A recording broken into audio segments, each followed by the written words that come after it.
Bonjour, il me semble important de reprendre le thème de la fièvre, à peine effleuré la dernière fois, car en effet, c'est le premier motif d'appel téléphonique des parents, quand on est dans un cabinet pédiatrique comme je l'ai été pendant plus de 30 ans.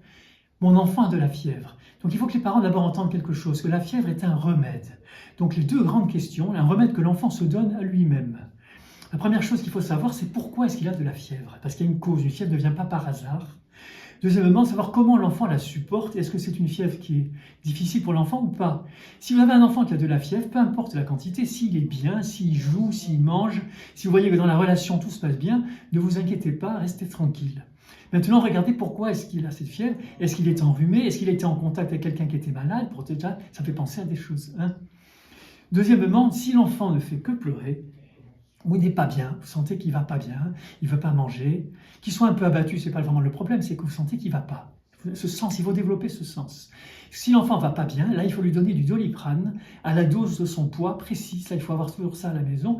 Et vous voyez qu'est-ce qui se passe en 3/4 d'heure. Est-ce que l'enfant, au bout de 3/4 d'heure, va bien? Si au bout de 3/4 d'heure, en faisant baisser la fièvre artificiellement avec le Doliprane, ça va bien, c'est que c'est pas grave. Alors que si l'enfant n'est pas bien et que vous sentez qu'au bout de 3/4 d'heure, le Doliprane n'a pas agi, il faut vraiment qu'il soit examiné pour comprendre pourquoi il a de la fièvre, quel est le problème qui est derrière, pour ne pas passer à côté de quelque chose. Ça, c'est essentiel, se rappeler de ça. La fièvre est un remède, mais par contre, il faut qu'elle soit bien supportée, sinon il y a un problème. Maintenant, comment prendre la température? Moi, j'ai toujours déconseillé aux parents de mettre des thermomètres, parce que mettre des thermomètres dans le derrière des enfants, je trouve ça pas du tout bien. Et deuxièmement, souvent c'est irritant, il y a des enfants après qui ont des saignements, j'ai déjà vu ça s'appelle des rectorragies suite au thermomètre, surtout si on la prend trop souvent. La meilleure manière de savoir si un enfant a de la fièvre, parce qu'en fait, c'est pas la quantité qui compte, c'est qu'il est 39, c'est comment il est. Et comment le faire? La mesure de la température la plus adéquate, c'est de prendre sa main, à condition qu'elle ne soit pas trop froide, il faut la chauffer un peu et la mettre sur le ventre de l'enfant, parce que le front n'est pas un bon reflet. Le ventre de l'enfant, c'est très bien, parce que vous sentez tout de suite, habituez-vous d'ailleurs à le faire même quand il n'a pas de fièvre, comme ça vous saurez quelle est la température habituelle que vous sentez dans la main.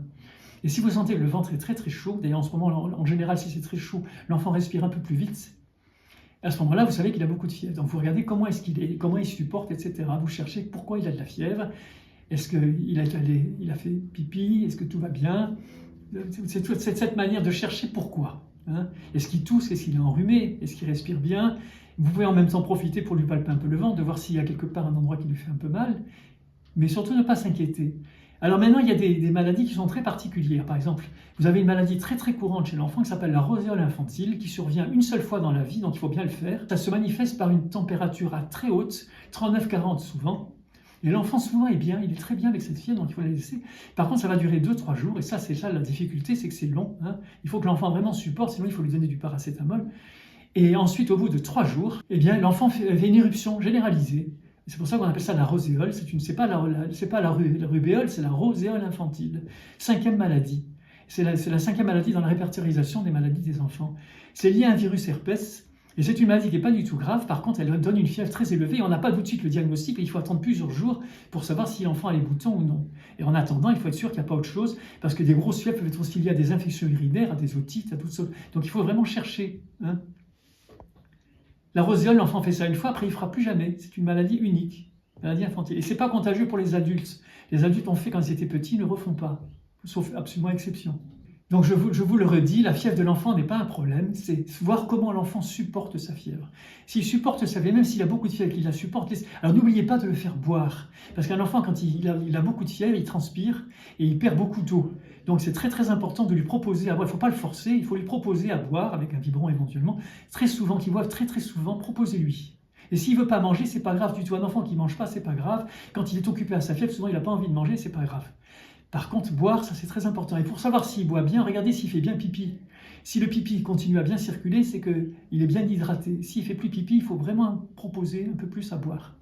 Voilà. Et puis de regarder comment ça évolue et appeler le médecin si on voit que ça ne va pas.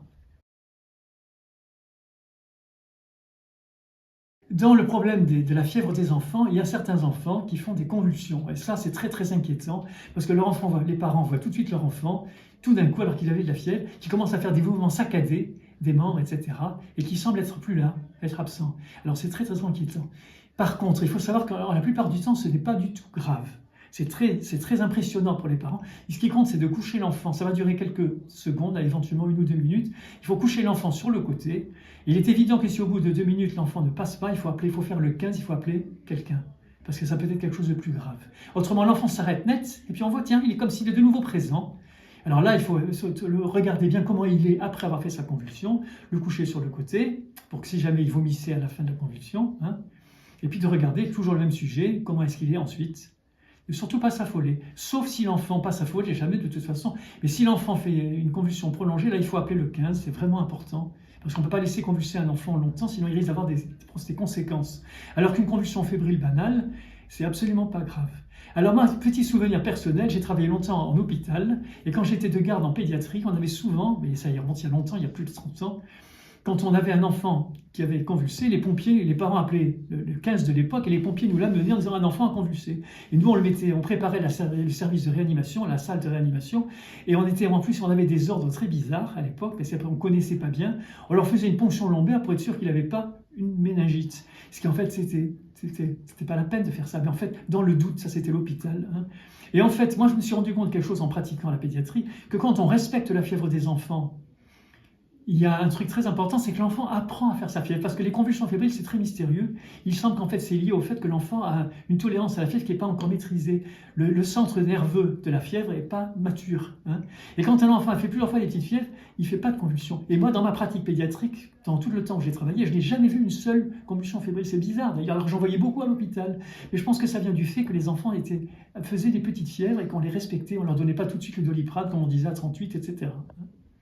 Maintenant, attention, les bébés de moins de 3 mois, ou de 6 mois, je dirais, attention, parce que l'enfant n'a pas de compétences immunitaires suffisantes. Un tout petit de moins de 3 mois qui fait de la fièvre, il faut vraiment être très vigilant. Très souvent, c'est des infections urinaires. Et là, il ne faut pas s'amuser avec ça. Si l'enfant, et surtout en général, il n'est pas bien, là, il faut que le médecin soit vu. Il faut appeler le 15 et voir qu'est-ce que propose le 15. Éventuellement, si quelqu'un vient voir l'enfant pour l'examiner, regarder les oreilles, examiner partout, etc. Hein. Mais après 3 mois, après 6 mois, l'enfant, regardez-le et surtout vous affolez pas et cherchez pourquoi il a de la fièvre. Hein. Alors il faut savoir qu'un petit enfant, dans la première année, dans les 6 premiers mois, il n'a pas la capacité vraiment de développer son immunité. Parce que quand on fait des dosages, l'immunité des anticorps dans le sang de l'enfant, en fait on dose les anticorps de la maman, surtout si l'enfant est allaité. Et ça c'est un sujet qui est très intéressant parce qu'avant 6 mois, l'enfant n'a pas de défense propre, même s'il va commencer à les faire à partir de 6 mois. Maintenant, ce qui est très étrange, c'est qu'actuellement, on vaccine les enfants largement avant 6 mois, alors qu'ils n'ont pas de capacité scientifiquement de répondre immunitairement de manière suffisante. Ça, c'est très étrange qu'on continue à avoir cette attitude qui n'est pas logique sur le plan biologique. À suivre, c'est encore un grand sujet.